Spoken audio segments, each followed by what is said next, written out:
Hello everybody, welcome to the Wonky Angle, where I talk about electronic music, both new and old, and today I'm talking about, I think, album number 5 from Squarepusher, Selection 16. Alright, so far, Squarepusher has had 3 albums in a row that are more or less all classics, and a mini-album with a classic track on it. And when you talk to someone about what Squarepusher album they ought to start with if they've never heard anything of his before, you're not likely to get a straight answer since, again, his back catalog has so much variety that one release can't properly sum it all up.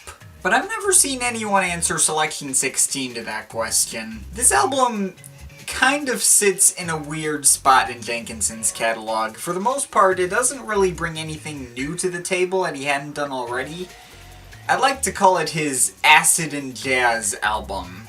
Not Acid Jazz, Acid and Jazz. Because he doesn't really try to mix them. As a result, it's not nearly as well constructed as some of his other albums, feels like a bunch of scattered tracks that only sort of complement each other, and the general lack of real innovation here makes for one of the least standout albums in his discography. But with that intro out of the way, besides that, I really do not take issue with Selection 16 at all. Nor do I think it's a skippable album, or even an album I don't see myself returning to in the future. There's certainly no bad tracks on this thing, and it's not like the album doesn't have its own feel at all. Jenkinson definitely focused more on the old school acid sounds on this one, and I think there's more acid on this album than any of his others, which does help set it apart. Certainly far from the most original album, and I can see that being a disappointment for anyone who came in knowing how innovative he can be, and I'm well aware he's capable of better than this in general. But I still put this one on every now and then, and I have no plans to take it off my iPod. As disjointed as it is, somehow it doesn't come off disjointed in a particularly jarring or bothersome way whenever I listen to it. The jazz stuff doesn't feel unnatural next to the acid stuff. I'm not really sure why it works as well as it does, but whatever, it's just a fun listen and I won't complain. So let's talk about individual tracks. Now the album starts out kinda sorta where music is right at one note left off. With the I, or the apostrophe I. It's kinda similar to Last Approach in that it's basically, for the most part, just a high-pitched ringing with some slow drum beats and other metallic sounds inserted in. Oh, it's not nearly as spooky. It just feels like it's building up to something, and a bit more happens later on. I mean, it is basically just an intro when you really get down to it, because it's Rave where this album really starts to get going. Quite interesting track we got here. We got some abstract melodies which have some kind of xylophone-esque quality to them, placed under a bed of metallic and sharp percussion. And it's mainly the percussion which ends up becoming catchy, weirdly enough. And then it goes into Time Borb, which starts out along the jazzier lines with that same music is right one note sound. Except partway through, it suddenly turns into a mess of glitchy and atonal noises, some synths that sound somewhere between your typical TB-303 acid squelch and guitar feedback. I should mention, by the way, basically all the tracks with the music is right at one note style are like short interludes. Tracks like Cool Veil, Freeway, Yo, and Tesco once again help showcase the guy's bass playing as per usual, but they're all less than 2 minutes. Cool Veil and Yo are pretty chill and laid back, but don't have enough time to really leave a strong impact. Tesco reminds me a lot of Smedley's melody from Feed Me Weird Things, you know, lighthearted bass playing with weird, annoying voices on top. The length and structure make it not even close to as good. I mean, the weird Beavis and Butthead-esque voices ended up becoming more memorable than, like, the actual bass playing, and I can't really get behind it much. Though, again, it's really short, so it's not enough to make a strong impact, either positively or negatively. But the best of the jazz interludes is unsurprisingly the longest, being Freeway. It's the most dynamic, it's got the best performance and the best groove, manages to leave just enough of an impact in the minute and a half that it lasts to become a highlight on the album. But yeah, going back to the more fleshed out tracks on here, like, you got Dedicated Loop, which sounds like something from Feed Me Weird Things. It's got, especially with that creepy melody in the beginning.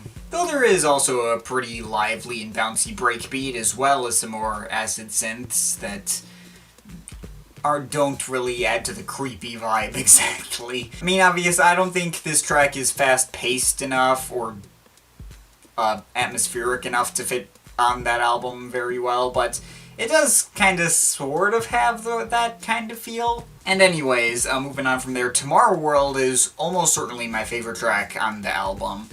I mean, this one also kind of has that spooky, feed me weird things kind of vibe, but the melodies are a bit more urgent sounding. Even though the tempo is slower, it feels more tense. Though there is some nice breakbeat solos in there as well, because of course. Then there's Schizm track number 1, which slows things down to the point of almost being a hip-hop beat. The breakbeats have a bit of a bouncy shuffle to them, and there's even little voice snippets telling you to break it down like this. Though there is plenty of acid synths and weird effects to accompany it, so it doesn't feel out of place. Snake Pass is somewhere between a drum and bass track and a techno track, but doesn't quite fall under either umbrella. It's very repetitive and focuses on one acid synth groove pretty much the whole time, but the groove is good enough to justify the lack of progression, honestly. Now, if you want something with more progression, something more mind-bending and crazy, you can take the last two main longer tracks. The fittingly titled Mind Rubbers is fast-paced and strange and spastic and flails all over the place. And the ending Acid Tape track is somewhere in between Snake Pass and Mind Rubbers, even has a modulated voice sample saying, "Even a stopped clock gives the right time twice a day." Orbital reference, maybe? If so, I approve. As an ending to this album, it's not the most satisfying, because, if you were to stop there, it would feel like kind of an abrupt cutoff and you would expect more to be coming after it. But there are 4 bonus tracks after that, which are even on the standard edition of the album, but not credited by name on the CD, or even there at all on the vinyl version. Whatever. They all appear to be remixes, but with the exception of Schizm track number 2 mix, I'm not entirely sure what they're remixing. I mean, they're basically just 4 regular tracks. Now, the 2 8-bit mixes are just creepy atonal noises without any beats. Sound like the experimental interludes on Music is Rotted One Note, kind of. Personally, though, I don't think it was a great idea to put them right next to each other. I guess they're short enough that it's not super bothersome, but first of all, it just kind of makes the album feel like it stops. And you can still tell it's kind of the same track twice in a row. I mean, I kind of wish 8-bit mix number 2 were put at the end, actually, since the Ceephax mix at the end kind of ends a little abruptly. That would have actually felt like, putting on the brakes and slowing down to a stop rather than just abruptly finishing like that. And the way it is, I mean, I suppose it could be worse. It just, 8-bit mix number 2 just now feels massively pointless. But whatever. Anyway, the last 2 tracks on here are good. Schizm track number 2 mix is a lot more straightforward than the first Schizm track. Just kind of an acid break beat track that's, fun enough to work with on its own. But ending with Ceephax mix, at the very least, I understand why he did it, because it's not done by Jenkinson himself.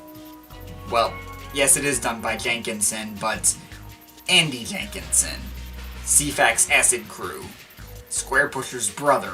I'm admittedly not that familiar with Ceephax's regular music. I heard he came out with a new album, really recently, actually, but maybe I'll have to check that out at some point. But anyways, the Ceephax mix is almost certainly the most interesting and dynamic track on this album. Mainly because it's the longest at over 6 minutes, and none of the others past the 5-minute mark. And it's got more than enough progression to both justify itself and also maintain the fairly fast pace of the album. That being said, if you hadn't told me that Tom Jenkinson wasn't responsible for this track, I likely wouldn't have noticed. I suppose this kind of TB-303 heavy style is more the norm for Ceephax, which makes sense given Ceephax Acid Crew, but its sound and its pacing pretty cleanly match the rest of the album.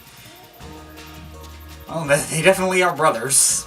But yeah, that's it as far as individual tracks go. Of course, Selection 16 is far from perfect. I already mentioned most of my biggest gripes at the beginning of the video. Lack of originality, not as cohesive as earlier albums. But despite the wide variety of sounds, the album still has a sort of rhythm to it. It doesn't feel overtly disjointed, or it's like it's jumping all over the place. It's kind of disjointed in the same way an album like Drux is disjointed. I mean, you got lots of tracks of different styles, but you feel like you can get into the groove of it and get used to its pacing pretty easily. It feels like there's some kind of pattern to everything. I mean, I have listened to this album like 10 times before this review. I'm starting to get maybe a little sick of it, but I'm not that sick of it, so yeah, I guess I'll leave it at that. It's not Squarepusher's best work. There's nothing done on this album that I feel like wasn't done better on one of his other ones. But it's still enjoyable from front to back. The flaws aren't ones that I think about directly while listening to it, and I still see myself coming back to it even after all of these repeat listens, so I would say it's worth checking out. Solid stuff here. I'm overall feeling a 7.7 out of 10. But of course, it's just my opinion. You can feel free to disagree with it, but I'd like to hear your thoughts, so leave the comments in the comment thing down there. But yeah, that's pretty much it, so that's all for today. See you next time.